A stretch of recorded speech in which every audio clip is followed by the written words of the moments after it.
하나님 말씀 보도록 하겠습니다. 요한계시록 12장 1절부터 6절까지의 말씀입니다.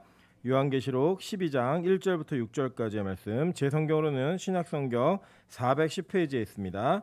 저와 여러분이 한 절씩 교독하고 마지막 절은 합독하도록 하겠습니다. 교독합니다. 하늘에 큰 이적이 보이니 해를 옷 입은 한 여자가 있는데 그 발 아래에는 달이 있고 그 머리에는 12별의 관을 썼더라. 아이를 베어 해산하게 되매 아파서 애를 쓰며 부르짖더라. 하늘에 또 다른 이적이 보이니 보라, 한 큰 붉은 용이 있어 머리가 7이요 뿔이 10이라. 그 여러 머리에 7 왕관이 있는데 땅에 던지더라. 용이 해산하려는 여자 앞에서 그가 해산하면 그 아이를 삼키고자 하더니 여자가 아들을 낳으니 이는 장차 철장으로 만국을 다스릴 남자라. 그 아이를 하나님 앞과 그 보좌 앞으로 올려가더라. 그 여자가 광야로 도망하매 거기서 1260일 동안 그를 양육하기 위하여 하나님께서 예비하신 곳에 있더라. 합독합니다. 하늘에 전쟁이 있으니 미가엘과 그의 사자들이 용과 더불어 싸울 때 용과 그의 사자들도 싸우나. 아멘. 네, 우리 옆에 계신 분들에게 이렇게 한번 인사하도록 하겠습니다. 마스크 쓰고 보기에는 너무 아까운 얼굴입니다. 네, 우리 앞뒤로도 인사하겠습니다. 한 칸 떨어져 보기에는 너무 아까운 얼굴입니다. 네, 그래도 하나님 은혜 가운데 여러 가지 상황들과 여러 가지 정황들로 인해 우리가 예배를 그동안 못 드리고 있다가 하나님 은혜 가운데 다시금 모여 예배할 수 있게 하신 하나님께 영광과 감사를 돌립니다. 이 상황이 조금 더 좋아져서 우리가 이제 마스크도 벗고 다닥다닥 붙여 앉아서 예배 드릴 수 있는 그 은혜의 날이 속히 올 수 있도록 기도해 주셨으면 좋겠습니다. 네, 오늘은 요한계시록 51번째 강의 시간입니다. 12장 1절부터 우리 7절까지 읽었는데 뭐 6절까지 말씀을 가지고 철장으로 다스릴 남자 그리고 아이 요 내용, 이게 쉼표가 있습니다. 쉼표 있는 거를 보시고 요 내용들을 가지고 이 계시되어진 말씀이 또 요한이 봤던 환상이 우리에게 어떤 메시지를 전달하고 있는가, 이 내용들만 살펴보면서 우리가 다시 한번 예수 그리스도를 경험하게 되는 그런 귀한 시간이 되었으면 좋겠습니다. 네, 이 요한계시록은 묵시록이라고 얘기해서 묵시 문학입니다. 그래서 그 당시에 있던 유행하는 그런 그 문학적인 내용들이 반드시 담겨져 있기 때문에 그것들은 봐야 합니다. 뭐 예를 들면 이런 거예요. 그 제가 예전에 저희 아버님이 어머님한테 썼던 연애 편지를 본 적이 있습니다. 근데 이제 거기 첫 뜻이 뭐냐면 첫째 이렇게 호칭이 용아 이렇게 했어요. 저희 어머니 함자가 정옥자 용자 되시거든요. 근데 보통 그때 왜 그렇게 쓰셨는지 모르겠지만 용아 그러면서 뭐 거기 썼는데 뭐 너 없는 뭐 세상은 해 없는 세상이니까 이러면서 막 쓰셨어요. 쓰시고 난 다음에 맨 마지막에 현이가 이렇게 쓰신 거예요. 저희 아버님은 이제 임광자 현자시거든요. 근데 이제 끝에 단어만 이렇게 불러가지고 쓰는 게 있었어요. 그래서 제가 이제 한번 여쭤본 적이 있어요. 왜 이렇게 쓰셨냐고 그랬더니 그때 당시에 그게 유행이래요. 그 남의 걸 베껴가지고 쓰셨다는 솔직한 고백을 하시면서 제가 그걸 볼 때마다 막 부부싸움 하시면 웃었거든요. 그 쓴 대로 살면 저렇게 안 사실 텐데 이렇게 생각하면서 이렇게 웃었던 기억이 있습니다. 근데 그때 뭐냐면 그 끝에 이름만 부르는 게 굉장히 그 애정이 있고 다정한 그런 어떤 문화가 있었나 봐요. 그래서 그 당시 어른들이 연애 편지를 쓰실 때 뭐 이렇게 됐던 거예요. 지금은 잘 편지 안 쓰는 것 같아요. 이게 서로 이렇게 손편지를 아주 특정한 관계만 쓰고 그냥 대부분은 뭐 요새 노래도 보면 우리 지금 만나, 뭐 당장 만나 이러면서 만남을 그냥 바로 이제 가는 그런 문화적인 변화들이 있습니다. 그런 것처럼 이 요한계시록이 쓰였던 시대에도 묵시 문학이라고 하는 그 장르가 있었어요. 그래서 계시를 받아서 그 계시를 기록하는 기록법이 있는데 참 재밌는 게 뭐냐면 그 당시에 이 요한이 구약적인 배경을 가지고 그 묵시 문학을 이해한 내용들을 그대로 썼기 때문에 사실은 이 배경을 이해하고 있는 사람만이 이 내용에 대한 것들을 정확하게 알 수 있는 그런 좀 뭐라 그럴까, 시대가 지나면서 이해하기 힘든 그런 영역들이 조금 있습니다. 그러나 우리가 이 내용들을 우리는 어떤 그 유리한 점이 있냐면 우리는 이제 구약 성경을 다 가지고 있잖아요. 그죠? 이 당시에는 구약 성경을 다 가지고 있는 성도는 존재하지 않습니다.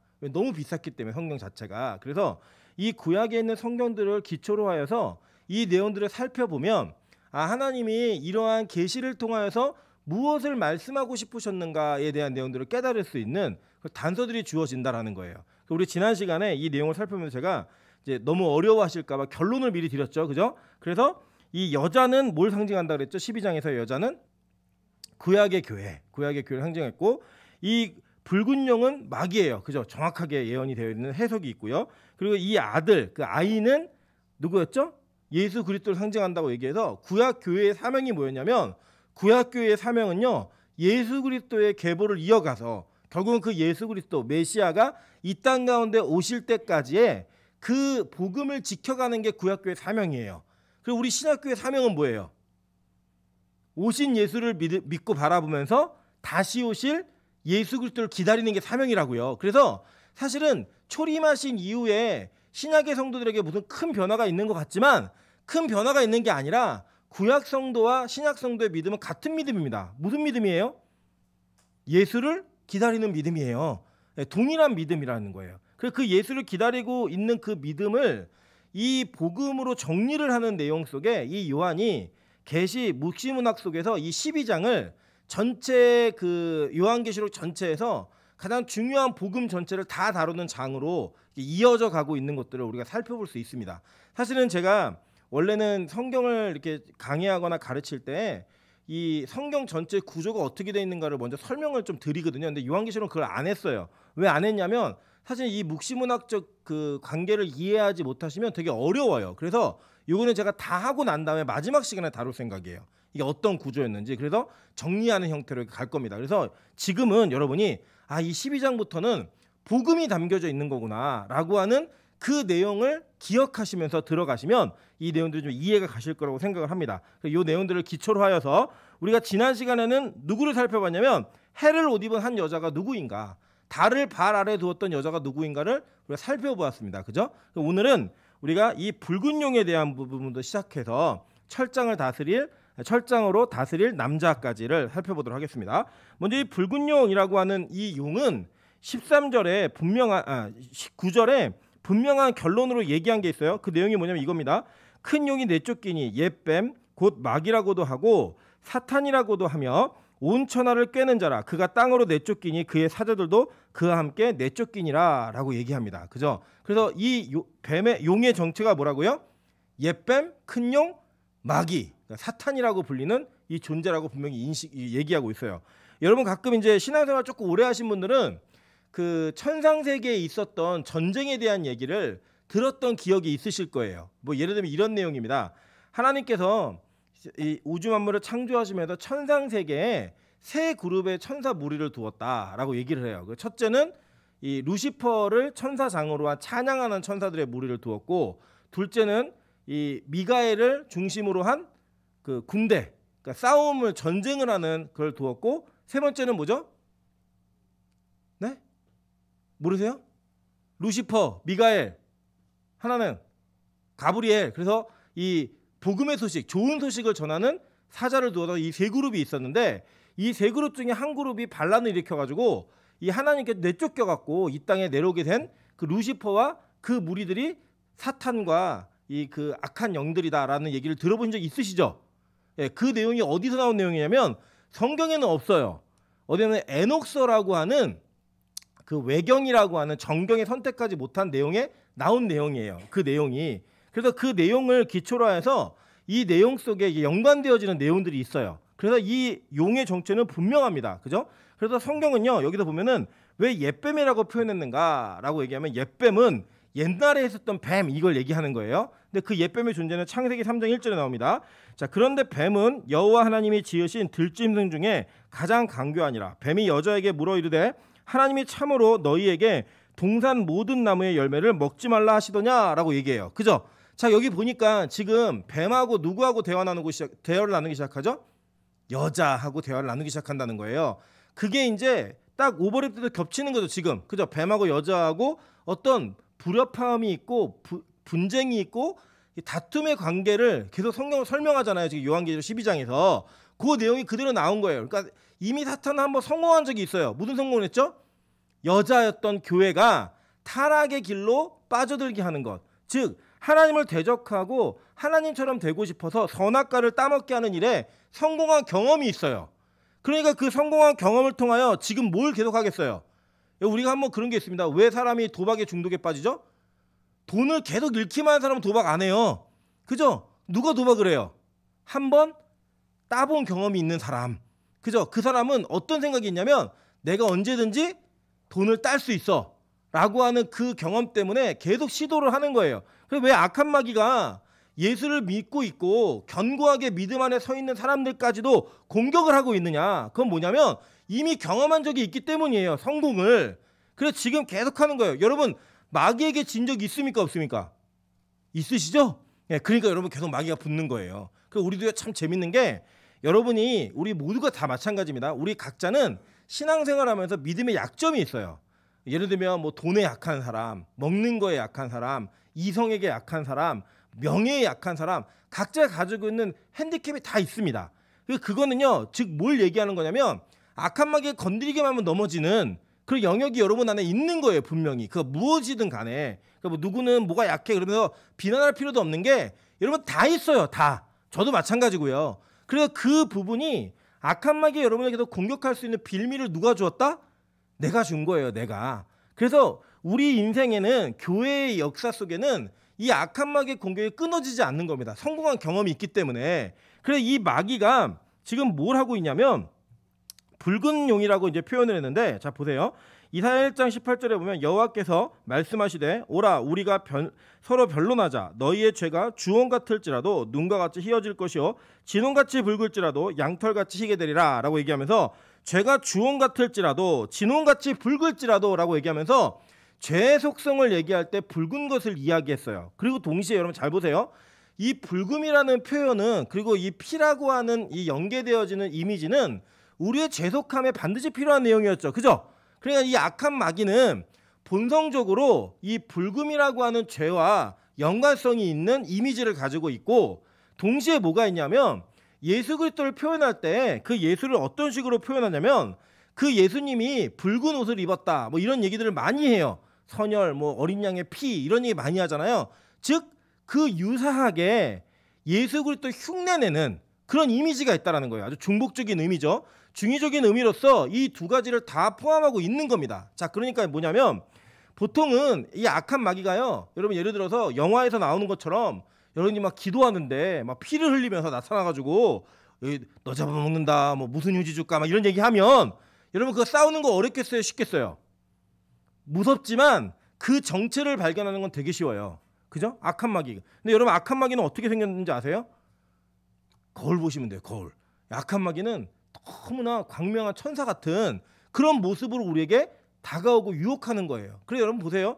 뭐 이단이었던 뭐 신천지 뭐 이런 있잖아요. 지금도 이단이지만 그런 이단들의 속성이 뭐냐면 그들이 다른 거를 가르치지 않아요. 예수를 가르치는데 그 예수가 성경에서 말하는 예수가 아닌 다른 예수를 갖다 이입시키는 거예요. 대입해가지고 너네가 믿는 예수가 진짜가 아니라 우리가 가르치고 있는 구원자가 진짜다라고 가르치는 거예요. 그러니까 프레임은 뭐예요? 성경이에요. 성경. 여러분 우리가 예를 들어 불교나 뭐 남미호랑캐교 뭐 다른 원불교 뭐 이런 데는요 우리가 거기에 현혹되진 않잖아요. 그죠?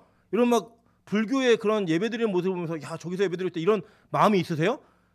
그렇진 않잖아요. 그죠? 대부분이 이 악한 마귀가 교회를 무너뜨리는 방법은 타 종교의 공격보다도 우리 기독교를 어떤 외형적으로 흉내내고 뭔가 유사해 보이는 그런 모습으로 이렇게 다가온다는 거예요. 죄도 마찬가지입니다. 죄가 여러분 나는 죄다 이러고 여러분들 온다면 우리 싸우기 쉬워요. 근데 어떻게 오느냐? 우리가 마치 그것이 영적이고 신앙적이고 올바른 믿음인 것처럼 우리를 속이는 거예요.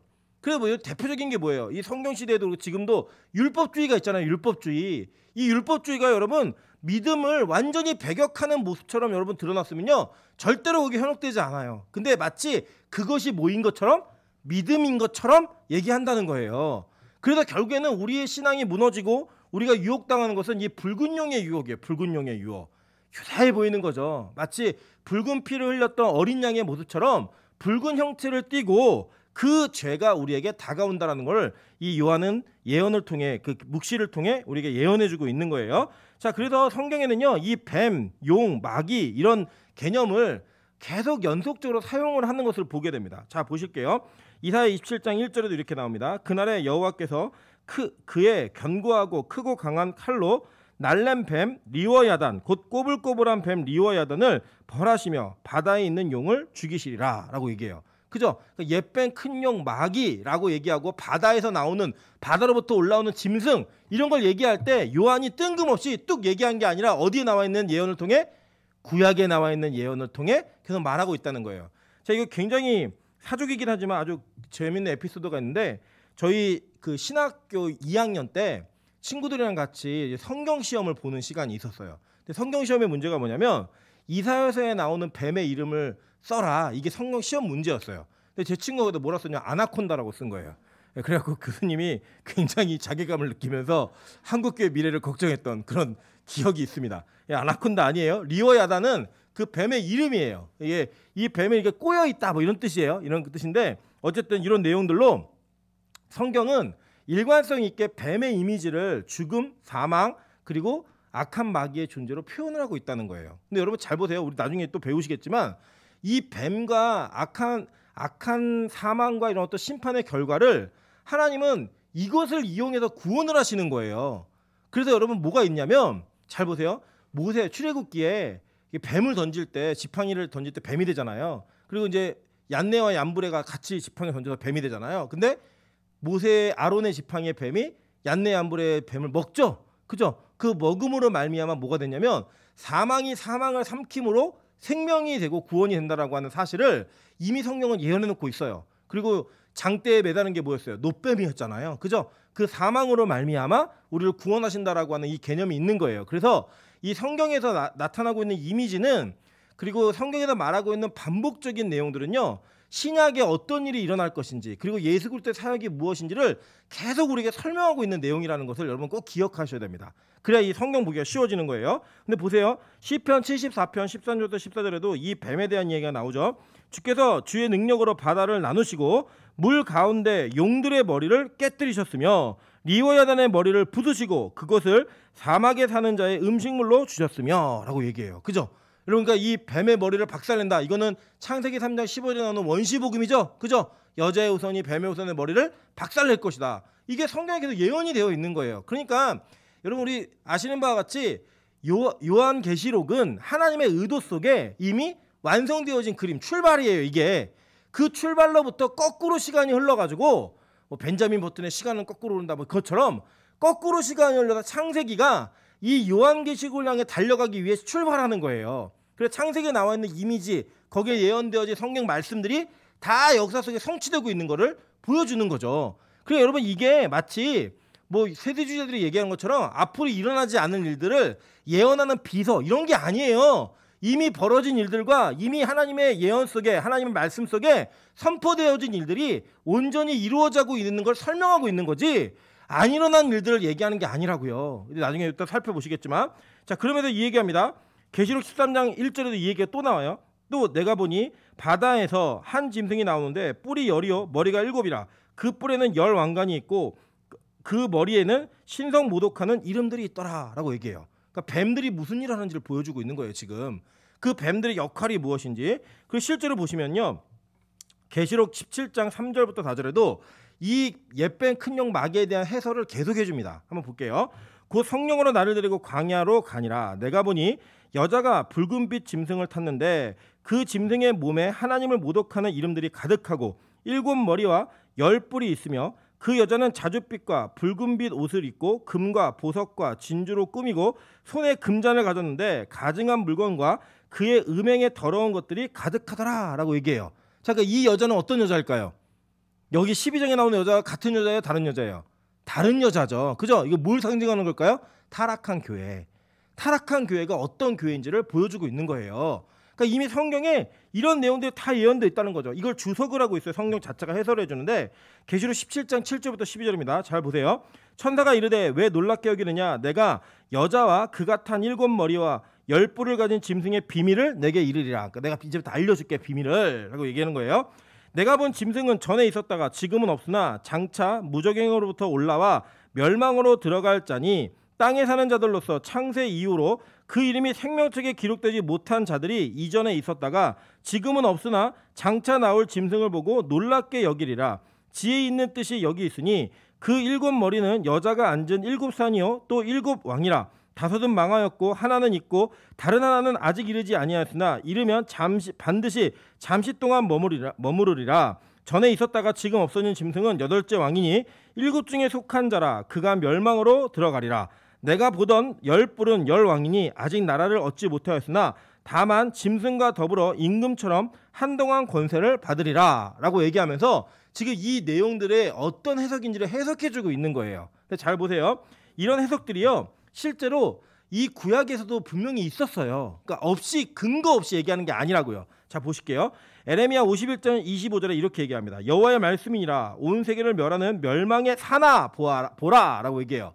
이 산을 얘기하면서 멸망의 산을 얘기하죠. 나는 내 원수라.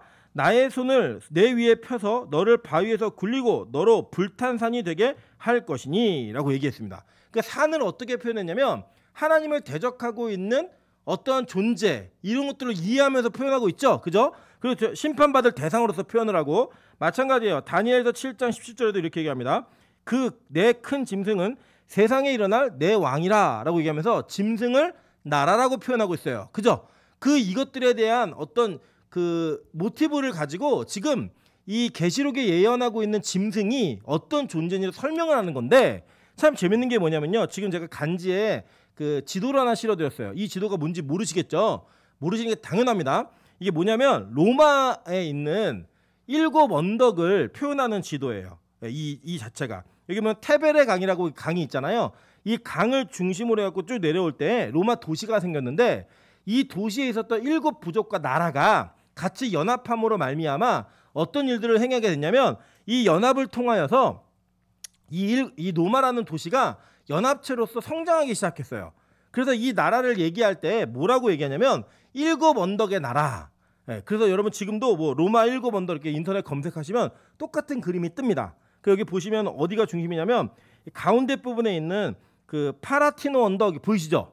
이게 1언덕이에요. 그리고 아벤티노 언덕 2언덕, 그리고 첼리오 언덕 3언덕, 그 다음에 에스켈리오 언덕이 4언덕, 비미날레 언덕이 5언덕, 그리고 퀴리날레 언덕이 6언덕, 그 7언덕이 카피돌리노 언덕이에요. 이 언덕들에 지금도 여러 중요한 건물들, 그리고 중요한 어떤 로마 시대에 어떤 지어졌던 것들도 지금도 다 지었어요. 목욕탕 뭐 이런 거, 칼리큘레 황제가 지었던 어떤 유산물들이 다 지어져 있어요. 지금도. 그러니까 이 로마를 이야기할 때 우리가 보통 이렇게 얘기하잖아요.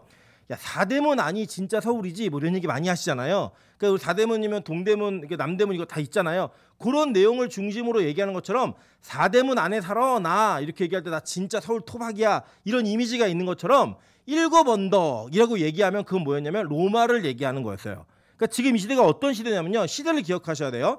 지금 이 로마 시대는 예수를 믿었던 사람들을 아주 본격적으로 핍박하고 있었던 시대였어요. 원래 초기에는요. 이 로마 정부가 기독교와 유대교를 크게 구분하지 않았어요. 야, 쟤는 사촌이야.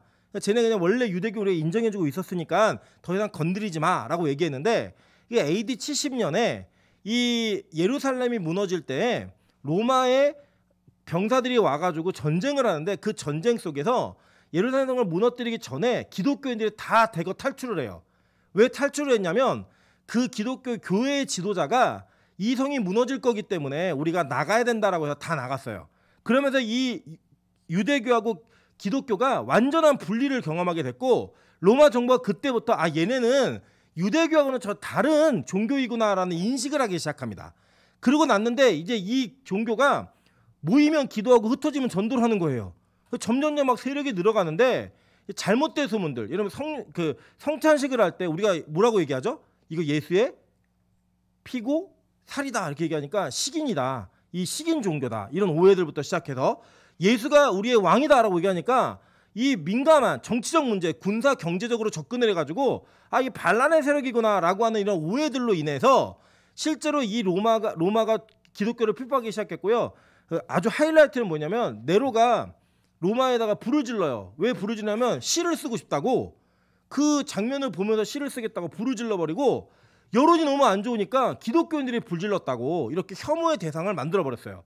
그 만들어버리는 바람에 기독교인들이 아주 본격적인 핍박을 당하게 됐고요. 초기에는 군데군데에서 어디는 핍박 당한 데가 있고 없고 막 이러다가 나중에 로마 정부가 313년이 될 때까지는 본격적으로 전체 기독교를 다 핍박을 합니다. 막 숨어 들어가고 예수 믿는 것 때문에 죽고 끌려가고 막 불에 태워 죽고 짐승에 찢겨 죽고 이런 일들을 아주 오랜 시간 동안 경험하면서 이 기독교인들에게 핍박이라고 하는 그 정도의 수준은 자기의 생명을 걸고 예수를 믿어야 되는 그런 수준까지 이 사회적 분위기가 가게 된 거예요. 그 상황 속에 요한이 소아시아에 있는 7 교회를 격려하고 너희들의 선택과 너희들이 가는 길이 절대 잘못되지 않았다. 이 길은 하나님께서 너희들에게 예비하신 길이고 이 길 끝에는 반드시 예수로 말미암는 승리가 있다라는 것을 선언하고 선포하기 위해 지금 이 순간에 요한을 통해 하나님의 교회들을 위로하는 성경의 요한계시록인 거예요. 그래서 이 내용을 얘기하면서 이 붉은 용의 그 당시에 붉은 용의 정체가 뭐겠어요? 그러면 그들에게는 로마 정부예요. 로마라는 국가하고 나라인 거예요. 그래서 그걸 예언하고 있는 거예요. 여러분 잘 보세요. 이걸 어떻게 해석하냐면 이 옛날에 우리 한국교회 조윤기 목사님이 이걸 어떻게 해석하셨냐면 EU 아시죠? EU 유럽 국가연합 EU가 이제 막 결성되면서 EU가 열나라가 되면 이 적그리스도가 등장하게 될 거다. EU 대통령이 적그리스도고 이 적그리스도를 중심으로 한 EU가 EU 공동체가 예수 믿는 사람들을 죽이기 시작할 거다. 핍박할 거다. 이렇게 설교를 한 거예요. 그러니까 너무 이게 막 맞아 들어가니까 분위기가 너무 열광이 있던 사람들이 근데 어떤 일이 벌어졌느냐? EU의 국가가 10국가가 넘기 시작했어요. 그럼 이제 이게 어떻게 지금은 그들이 교리를 바꿔서 이게 가르치시냐면 지금 10국가가 이게 넘었는데 최근에 영국이 탈퇴를 했잖아요. 다시 탈퇴해서 10국가가 만들어진다는 거예요. 그 원래는 10국가 되기를 기다렸던 그분들이 이제는 넘어가니까 탈퇴해서 10국가가 되기를 기다리고 계세요. 제가 볼 때 그런 일이 일어나지 않습니다. 예, 이게 뭐냐면 하나님은 그 당시에 이 시대 속에서 그들이 당하고 있는 고통과 핍박에 핍박자가 누구인가를 설명해주고 있는 거예요. 그러면 보세요. 지금 이 시대에는 핍박이 있겠어요? 없겠어요? 있잖아요. 그죠? 여러분 초대교회 성도들이 이 성경을 읽고 위로를 받았어요. 그러면 지금 우리에게 위로가 돼요? 안 돼요? 된다고요. 왜냐하면 제가 이따가 설명드릴 텐데 기독교가 예수가 오는 구약의 교회가 핍박을 받았던 실제 사례는요. 성경에도 수없이 많아요. 그 수없이 많은 역사 사건이 반복되고 있는 건 악한 마귀의 공격이 끊이지 않고 계속 반복이 된다는 거예요. 그 예수를 낳은 이후에는 고통과 고난이 없는가? 그렇지 않다니까요. 실제로는요. 보세요. 우리 17절 한번 보실게요. 12장 17절. 이 남자아이가 태어난 다음의 이야기예요. 예수가 태어난 다음에 어떤 일이 벌어지냐면 용이 여자에게 분노하여 돌아가서 그 여자의 남은 자손 곧 하나님의 계명을 지키며 예수의 증거를 가진 자들과 더불어 싸우려고 바다 모래 위에 서 있더라라고 얘기해요. 그죠? 그러니까 지금 우리 용, 여자 뭘 얘기하는 건지 알죠? 그죠? 근데 지금 마귀가 예수가 나왔음에도 불구하고 지금 뭐 한대요? 그 증거를 가지고 있는 자들과 더불어 싸우려고 여전히 거기에 서서 기다리고 있다는 거예요. 그죠?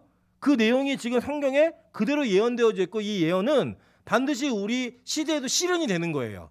그래서 뭐 여러분 절대 예수 믿는 뭐 대통령이 나온다고 우리나라가 기독교 국가가 되고 이런 일은 없습니다. 절대 그런 거 생각하지 마세요. 우리 2번이나 속았잖아요. 장로님 2번이나 뽑아봤잖아요. 네, 우리 교회 장로님들 뽑지 말라는 얘기가 아니에요.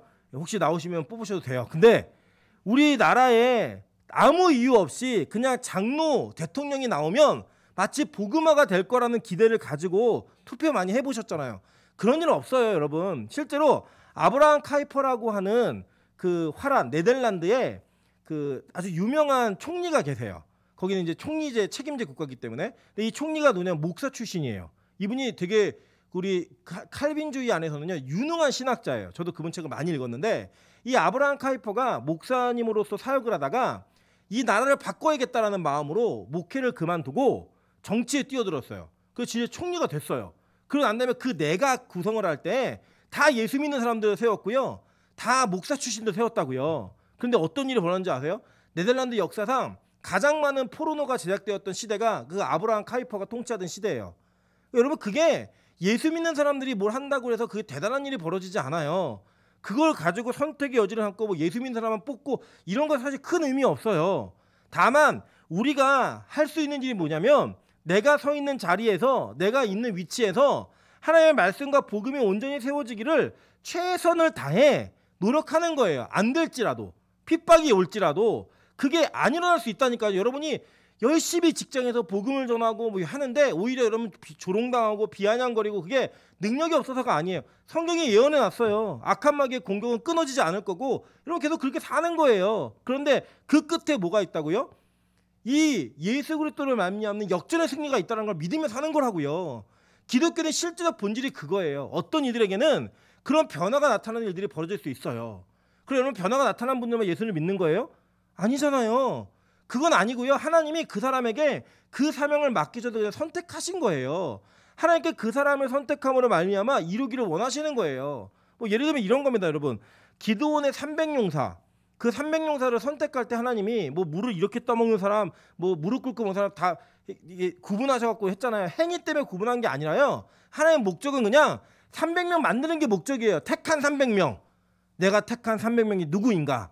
그래서 그 사람들을 부르시는 거예요. 그냥 그 용사를 만드시는 거라고요. 어떤 행위를 하는 그건 중요한 게 아니에요. 행위로서 여러분 구원받는 게 아니에요. 하나님의 선택에 맞추어서 행동하게 돼 있는 거라고요. 그냥 우리는 그렇게 사는 거예요. 그냥 그렇게. 예를 들면 목사로 따지면 이런 겁니다. 목회가 목사님이 유능하면 교인이 막 늘어나고 교회 커질까요?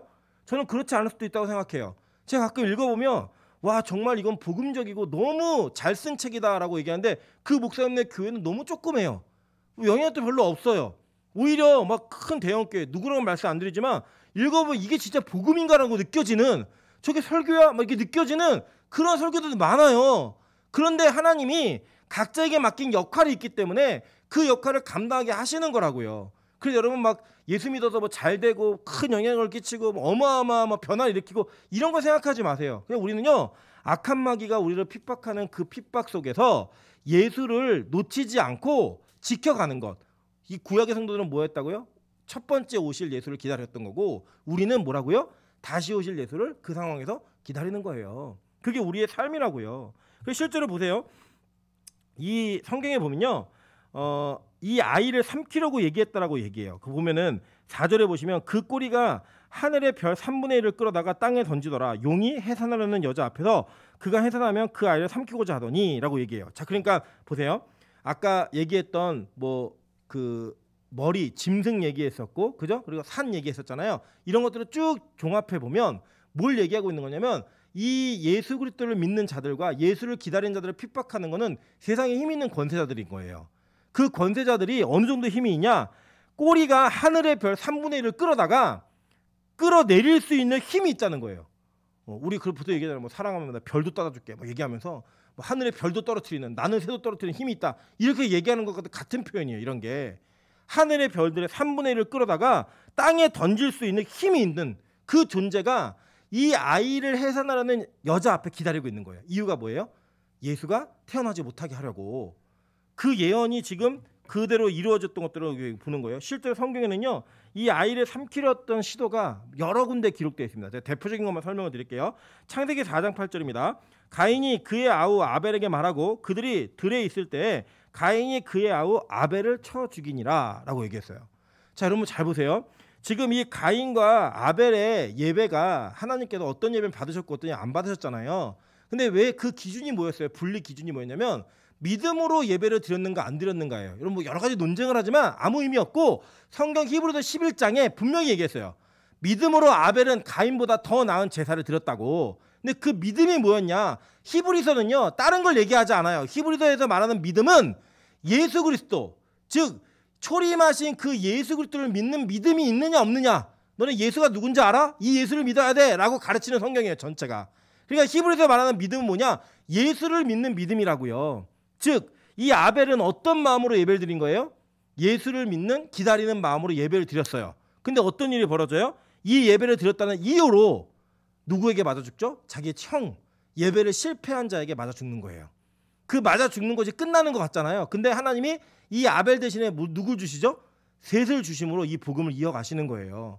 이 복음의 여자의 후손의 씨앗을 끊으려고 하는 시도는요 계속 있었어요. 보세요. 창세기 12장 14절부터 16절입니다. 아브라함이 애굽에 이르렀을 때 애굽의 사람들이 그 여인이 심히 아리따움을 보았고 바로의 고관들도 그를 보고 바로 앞에서 칭찬함으로 그 여인을 바로의 궁으로 이끌어들인지라. 이에 바로가 그로 말미암아 아브라함을 후대함으로 아브라함이 양과 소와 노비와 암수 나귀와 낙타를 얻었더라 라고 얘기해요. 자, 여기 보면 하나님의 계획은 아브라함의 후손을 통하여 하나님께서는 복음을 이어가길 원하셨죠. 그죠? 그런데 이 아브라함이 누구랑 결혼했냐면 사라하고 결혼했어요. 근데 이 사라가 얼마나 예뻤냐면 가는 나라마다 화제가 될 정도의 미가 있었다고 그에게. 그런데 처음에 막 죽이려고 시도했던 그게 안 통하니까 이번에 어떻게 했느냐? 이 사라를 아내로 취하겠다고 데려가고 아브라함의 뭘로 보상해줬어요? 세상의 물질로도 보상을 해줬다고요. 그 보상을 함으로써 그 아내가 사실은 바로의 아내가 돼버리면 뭐가 끊어지는 거예요? 복음이 끊어지는 거라고요. 복음이. 그랬던 그 시도를 누가 막으세요? 하나님이 개입하셔도 막으시잖아요. 그 하나님의 개입하는 막음으로 말미암아 이 여자의 후손의 계보를 끊어지지 않게 하는 거예요. 근데 악한 마귀는 어떤 때는 핍박으로 어떤 때는 유혹으로 계속 이걸 무너뜨리는 거예요. 계속 그 시도를 볼게요. 창세기 20장 1절부터 3절입니다. 아브라함이 거기서 네게부 땅으로 옮겨가 가데스와 술 사이 그랄에 거류하며 그의 아내 사라를 자기 누이라 하였으므로 그라와 아비멜렉에 사람을 보내어 사라를 데려갔더니 라고 얘기해요.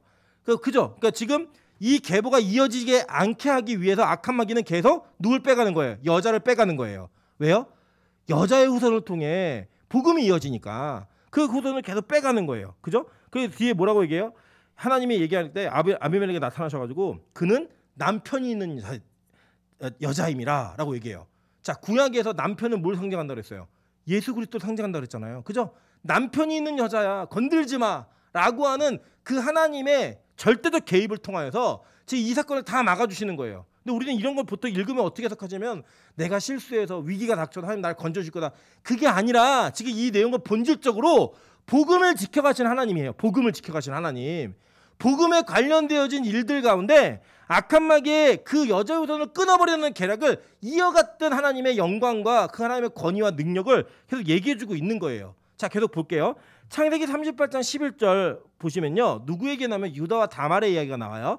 자, 볼게요. 유다가 그의 며느리 다말에게 이르되 수절하고 내 아버지 집에 있어 내 아들 셀라가 장성하기를 기다리라 하니 셀라도 그 형들과 함께 형들같이 죽을까 염려함이라 다말이 가서 그의 아버지 집에 있으니라 라고 얘기해요. 자, 이 내용을 조금 제가 설명을 드릴게요.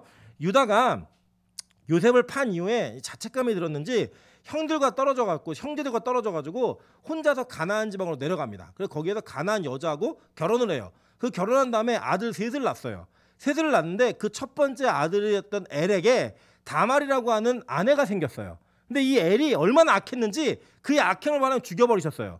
그래서 이제 이 제치형수의 그 당시에 여자들을 사회보장제도로 의해서 둘째였던 오난에게 이 다말을 들여보냅니다. 아이를 낳아서 이 계보를 이어가라고. 그랬더니 이 또 오난은 이 형이 그러니까 그 형수하고 잠자리를 해서 생긴 아이는 자기 기업이 아니에요. 형의 기업이 되는 거예요. 그래갖고 이게 형의 기업이 될까봐 이 피임을 해요. 피임을 하니까 하나님 그걸 보고 악하게 또 죽여버렸어요. 근데 여러분 의심스럽지 않으세요? 야, 그게 뭐 대단한 일이라고 죽이나 하나님이? 그게 뭐 대단한 일이라고 그렇게 피임한 것 갖고 죽이나? 뭐 이런 생각이 안 드세요? 그 가끔 이걸 보면서 뭐 카톨릭에서는 그 피임은 성경적이지 않다 얘기하는데 그게 아니에요. 이 내용을 보시면요, 그 뒤에 이제 이걸 보고 유다가 야 이거 내가 보니까 다말이 이거 팔자가 드센 여자여가지고 내 셋째까지 주면 셋째도 죽겠구나 싶어가지고 너 친정 가 있어. 내가 셀라가 크면 너 부를게.라고 얘기한 거예요. 자, 그랬더니 불렀어요, 안 불렀어요? 안 부르고 계속 기다리니까 이 다말이 창녀로 변장을 해갖고 시아버지였던 유다하고 같이 잠자리를 가진 이후에 아이를 가진 거예요. 그죠? 여러분 잘 보세요. 이 아이를 가짐으로 말미암아 이 유다가 분노해가지고 야 다말 끌어내, 내가 불태워 죽일라 그러니까 끌어내라고 얘기할 때 다말이 이렇게 얘기합니다. 자, 여인이 끌려갈 때 25절부터 26절이에요. 여인이 끌려갈 때 사람을 보내어 시아버지에게 이르되 이 물건의 임자로 말미암아 임신하였나이다. 청하건대 보소서 이 도장과 그 끈과 지팡이가 누구의 것이니까 한지라라고 얘기해요. 그러니까 이 창녀가 화대를 안 받고 대신 당신 증표를 좀 주세요라고 해서 유다의 물건들을 받아내거든요. 그 유다의 물건을 보이면서 이 아이의 아버지가 이 물건의 주인입니다라고 그러니까 유다가 누구 물건이에요? 이게 다 자기 물건인 거예요. 그러니까 그걸 보면서 뭐라고 얘기하냐면 유다가 이렇게 얘기합니다. 그는 나보다 옳도다라고 했을 때 이게 옳도라는 단어가 ጼ데크라는 단어인데 네가 의롭다예요. 너 의롭다 나보다. 지금 이게 여러분 막장 드라마잖아요. 지금 이게 불륜도 아니고 이게 뭐예요? 아들도 아니고 이게 손자도 아니고 이상한 관계잖아요. 근데 거기에서 뭐라고 얘기하냐면 하나님의 의를 얘기하는 의를 얘기한다고요. 이게 왜 가능했는지 아세요? 뭐 그 지금도 뭐 시아버지의 며느리가 되면 의롭다고 얘기하다 그게 아니고요. 이 다말은 그 유다를 통해 이어질 복음을 계속 이어가는 악한 마귀의 시도, 그 예수의 족보를 끊고자 하는 그 시도를 막아낸 여인인 거예요. 이 여인이. 그래서 유다가 이 장면을 통해 너는 의로운 자라고 얘기한 겁니다. 왜요? 복음을 지키니까. 그 복음 때문에 너는 의로운 자라고 얘기하면서 인간의 윤리도덕으로는 이해할 수 없지만 하나님의 복음 속에 이해되어지고 당연히 그렇게라도 했어야 하는 그 내용이 기록된 거예요. 그러니까 이건 복음의 행위예요. 이거는 어떤 인간 사이에 있는 에피소드를 뭐 미화시키고 이런 게 아니고요. 복음의 내용이라고 이 자체가. 왜요? 여자의 후손을 통해 구원자가 오니까 그 복음을 지킨 거라고요. 이게 뭐의 사명이었어요? 교회의 사명이었다고요. 교회의 사명. 그 계속 볼게요. 출애굽기에 보면요. 이 예수의 족보를 끊으려는 시도가 있어요. 출애굽기 1장 20절에 보면 그러므로 바로가 그의 모든 백성에게 명령하여 이르되 아들이 태어나거든 너희는 그를 나일 강에 던지고 딸이 오거든 살려두라 하였더라. 얘기해요. 그죠? 그래서 실제로 이 복음을 이어가고 있는 자들을 죽이려는 시도, 이게 뭐예요? 악한 마귀가 출산하는 여인에게 앞에 서가지고 그를 삼키고자 기다리고 있는 그 모습인 거예요. 계속. 실제로 이런 역사에서 또 일어나요. 역대하 22장 10절부터 11절입니다. 아하시아의 어머니 아달랴가 자기의 아들이 죽는 것을 보고 일어나 유다 집의 왕국의 씨를 모두 진멸하였으나 라고 얘기해요. 이 아달랴가 누구냐면 이세벨의 딸이에요. 아합의 딸. 이 아합과 이세벨의 딸. 근데 이가 그 아달랴가 남유다로 시집을 가요. 그러니까 이게 되게 좋게 지냈어요. 우리도 뭐 북한하고 사이가 좋을 때가 있고 안 좋을 때가 있잖아요. 그것처럼 남유다와 북이스라엘이 사이가 좋을 때가 이 아합과 아달랴 때 좋았어요. 이세벨 때. 그래서 서로 결혼을 해서 사돈관계를 맺은 거예요. 그래서 이 아달랴가 북이스라엘의 이세벨의 딸인데 남유다로 시집을 와가지고 애를 낳는데 자기 아들이 죽어요. 열받는다고 이 아들이 죽는 것을 보고 유다 집의 왕국의 씨를 말려버리려고 다윗의 자손들을 다 죽이는 거예요. 이게 무슨 시도예요? 예수가 태어나지 못하게 하는 시도예요. 그 시도가 있을 때에 어떤 일이 있었느냐? 왕의 딸 여호사부앗이 아하시아의 아들 요아스를 왕자들이 죽임을 당하는 중에서 몰래 빼내어 그와 그의 유모를 침실에 숨겨 아달랴를 피하게 하였으므로 아달랴가 그를 죽이지 못하니라. 여호사부앗은 여호람 왕의 딸이요 아하시아의 누이요 제사장 여호야다의 아내이더라 라고 얘기를 합니다. 자, 그러니까 이게 뭐예요? 지금 제사장의 아내였던 그리고 이 왕의 딸이었던 그 자가 요아스라고 하는 다윗의 씨를 지키는 거예요. 왜요? 이 요아스를 통해 예수가 와야 되니까. 그 복음을 지켜가는 그 시도가 있었더라는 거예요. 계속 볼게요. 에스더 3장 6절입니다. 그들이 모르드게의 민족을 하만에게 알림으로 하만이 모르드게만 죽이는 것이 부족하다고 생각하고 아하수에로의 온 나라에 있는 유다인 곧 모르드게의 민족을 다 멸하고자 하더라 라고 얘기하는 거예요. 자, 이게 뭐냐면 악한 마귀 즉 옛뱀 큰용 이 사탄이라고 하는 이 붉은 용이 출산하라고 하는 여인 유다 지파 인간들의 씨를 말려버림으로 말미암아 뭘 시도하는 거예요? 예수가 이 땅에 오는 거를 시도하는 거예요. 오는 걸 막는 거를 시도하는 거예요. 그 시도가 성경 속에서 계속 일어나는 거예요. 결정적인 하이라이트가 뭔지 아세요? 마태복음 2장 16절입니다. 이에 헤롯이 박사들에게 속은 줄 알고 심히 노하여 사람을 보내어 베들레헴과 그 모든 지경 안에 있는 사내 아이를 박사들에게 자세히 알아본 그때를 기준하여 2살부터 그 아래로 다 죽이니 라고 얘기하는 거예요. 그러니까 이런 시도들이 역사 속에 계속 있는 거예요. 여러분. 그래서 여러분 캐톨릭이 중세 사회를 통치하고 완전히 장악했을 때 예수 믿고 성경을 제대로 읽는 사람을 죽이려고 그렇게 쫓아다닌 거예요. 루터 죽이려고 그러고 칼빈 죽이려고 이런 모든 시도들이 다 왜 일어났어요? 다른 거 아니에요. 그냥 다시 오실 예수를 기다리는 자들 그 교회 공동체를 멸하고자 하는 계속적 시도가 있는 거예요. 지금 있을까요? 없을까요? 있어요. 여러분의 개인에게도 있고 공동체에게도 있고 다 있는 거예요. 앞으로 여러분 보세요. 여러분의 신앙의 여정 가운데 여러분이 기다리는 예수가 아무 의미 없다라고 만들기 위한 여러 가지 시도가 있을 것 같아요? 없을 것 같아요? 반드시 있습니다. 성경이 막 회의적으로 보이고 이렇게 예배하는 게 무슨 의미가 있나? 내가 진짜 예수가 계신지 안 계신지 천국 얘기를 들으면 저게 진짜 저거 믿어져? 저 믿는 사람 바보 아니야? 나랑 상관없는 이야기야. 그래서 여러분 실제로 교회에서 예배를 드리면서 예수에 대한 소망이 아닌 이 세상에 대한 소망을 자극하는 것들을 기뻐하는 사람도 있다니까요. 예수 얘기하면 나 그거 알아.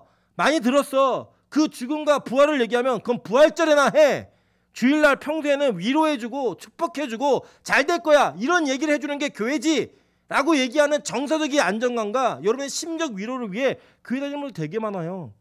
그래서 여러분 어떤 시도들이 있어요. 실제로 그래요. 대형 교회들 가보시면요, 자기 어떤 인맥과 사업의 확장을 위해서 교회 다니는 분들 계세요.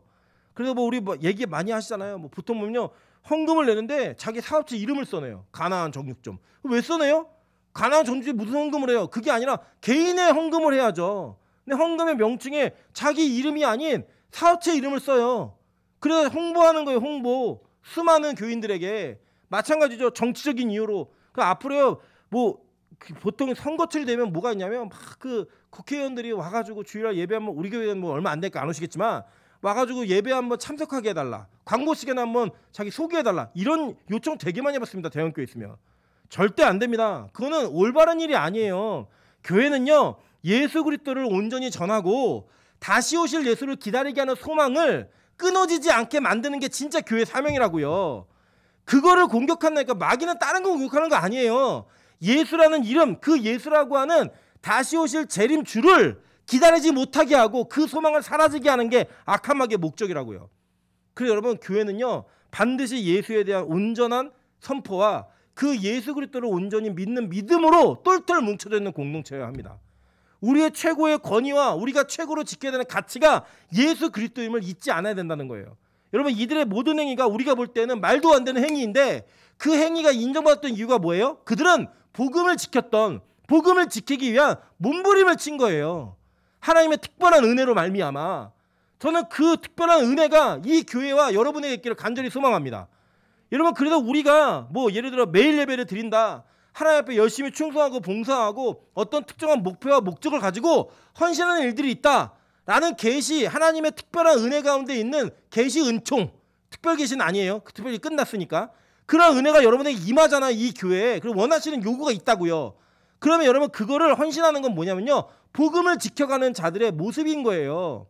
여러분, 실제로 그냥 주일날 한 번만 교회 오고 대충 예배 드려도 성도라고 인정해주는 그런 교회 되게 많습니다. 그런 게 더 생기지 않아도 되고요. 그런 교회 이 시대에 널려 있어요. 어디 가셔도.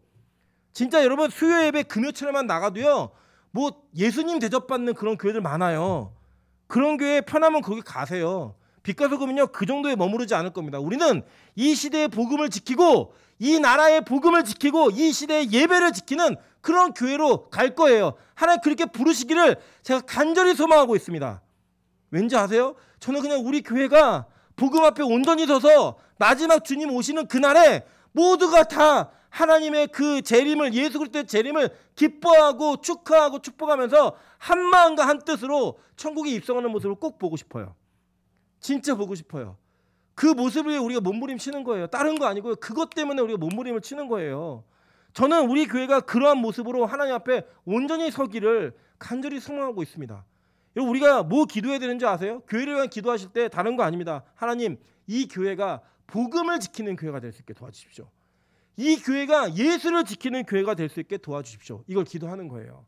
그 예수가 이렇게 약한 존재이나 교회의 보호함을 위해, 보호함 때문에 존재할 수 있는 존재냐? 절대 그렇지 않아요. 성경은 뭐라고 얘기하는가 보니까요, 5절에 이렇게 얘기합니다. 여자가 아들을 낳으니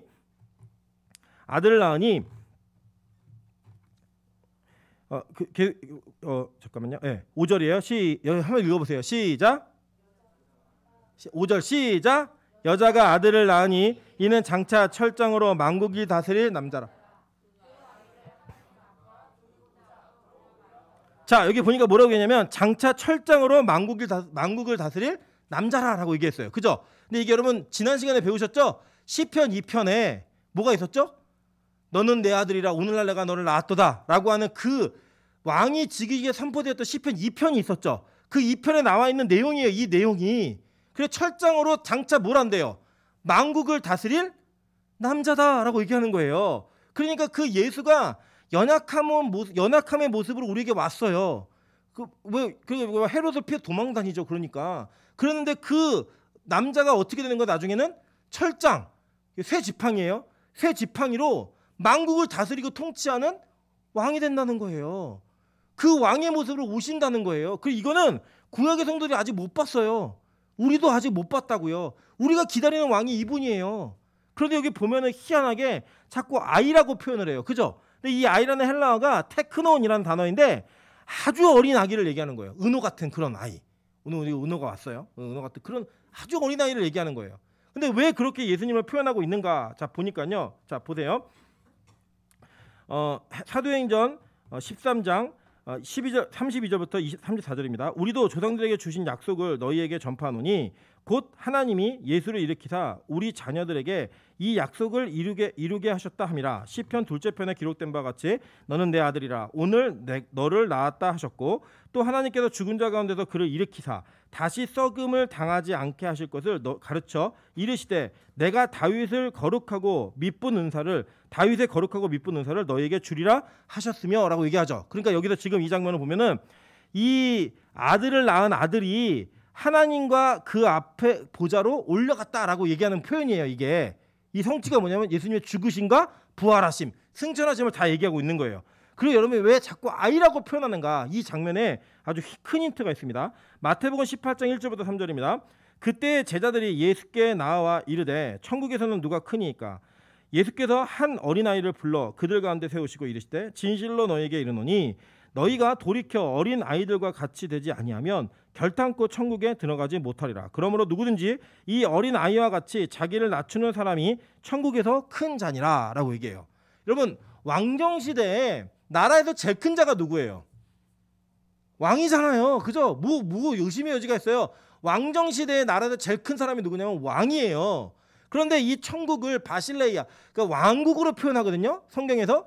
이 왕국에서 제일 큰 자, 제자들이 묻는 거예요. 천국에서 큰 자가 누구예요? 그래서 예수님이 뭐라고 얘기하세요? 어린아이와 같으면 너희가 큰 자가 된다라고 얘기하는 거예요. 자, 이건 뭐냐면 어린아이는 어떤 존재냐? 그 부모를 의지하지 않으면 그 부모의 돌보심과 그 부모에 대한 신뢰가 있지 아니하면 살 수 없는 존재예요.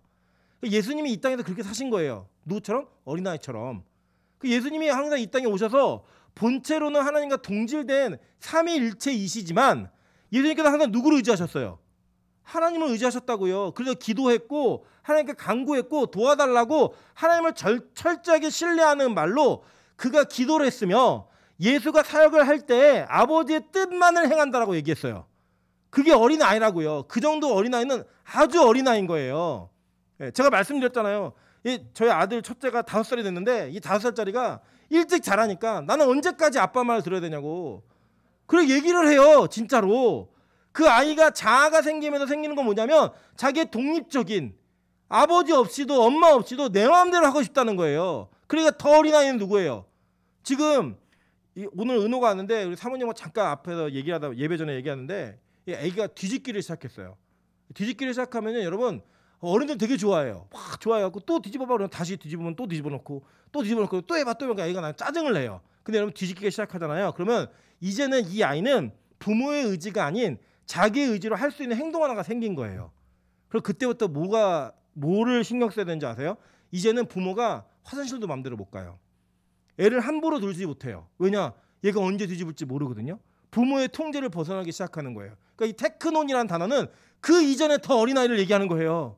아무것도 할 수 없는, 부모가 들어 일으켜주지 않으면 아무것도 할 수 없는, 부모가 안아주고 부모가 이동시키지 않으면 아무것도 할 수 없는 그런 상태의 어린아이.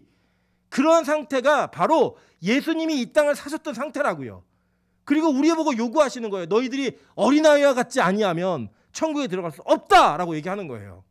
이해되시죠? 그래서 예수님을 계속 어린아이라고 표현하는 겁니다.